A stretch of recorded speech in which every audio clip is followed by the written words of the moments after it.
Hello and welcome back to RPG Maker MZ.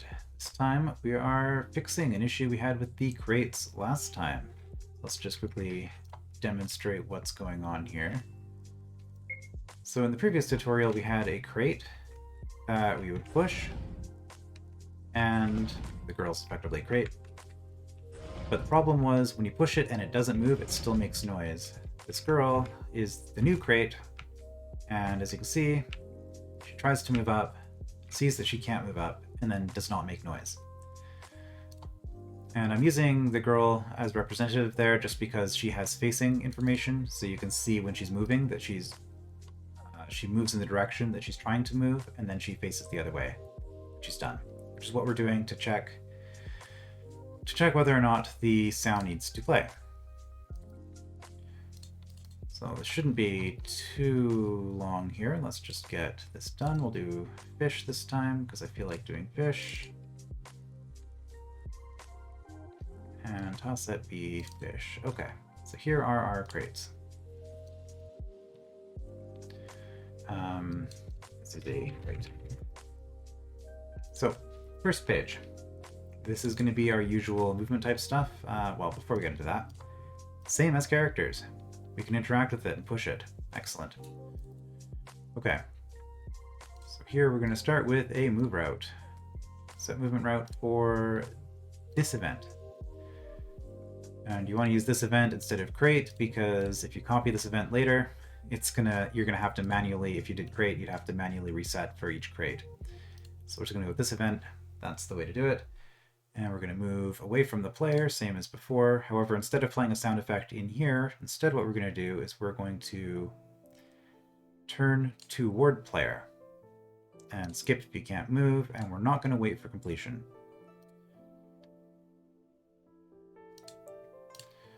Right, so try to move away from the player. If you can't move away from the player, just skip that move command and move immediately to the turn. But if you can move, you're going to move, which is going to take some amount of time. Here, we're going to wait for 1/10 of a second. Technically, our sound effect will be playing slower in this version than in the previous, but honestly, 1/10 of a second, I couldn't really tell. This works fine, so I'm okay with that. And then, it's just a matter of doing a bunch of nested if statements. So, character, player is facing down. If the player is facing down, then we check if this event, again, this event, not crate, is facing down. And it doesn't matter which order we do these in, we just have to have the nested statements one inside the other. If they are both facing in the same direction,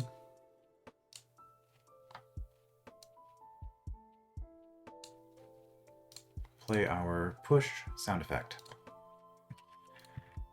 Alright, and then here's kind of a little bit of the tedium of programming comes in here. You just kind of have to manually set this for each direction.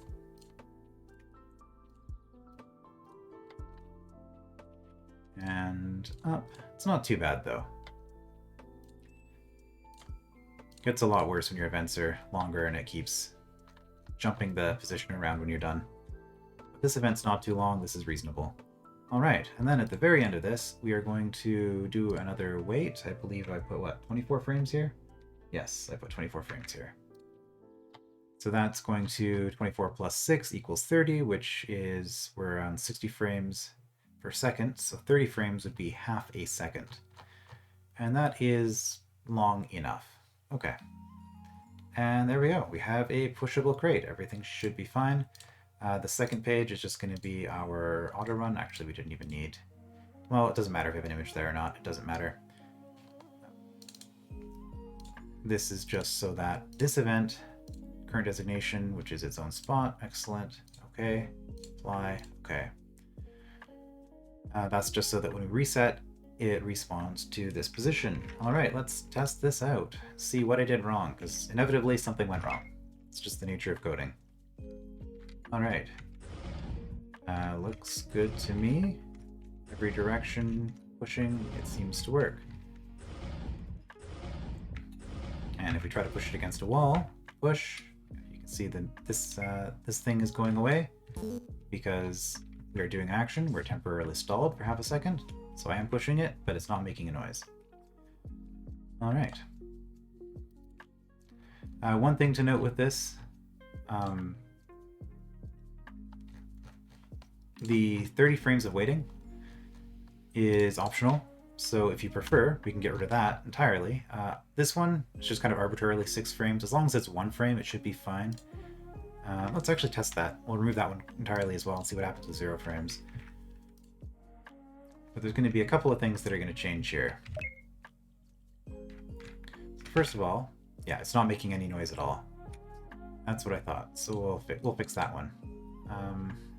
Here. Wait. At least 1 frame.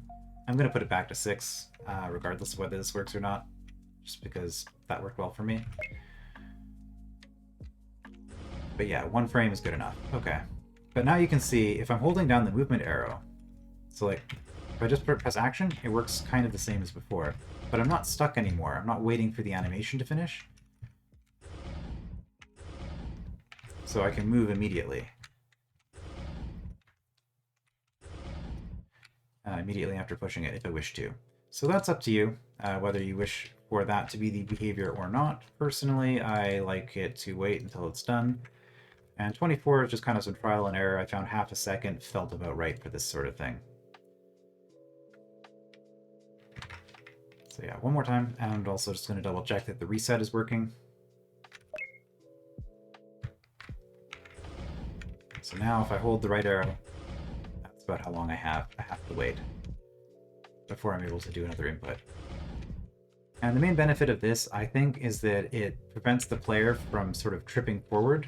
If you're, holding left and pushing,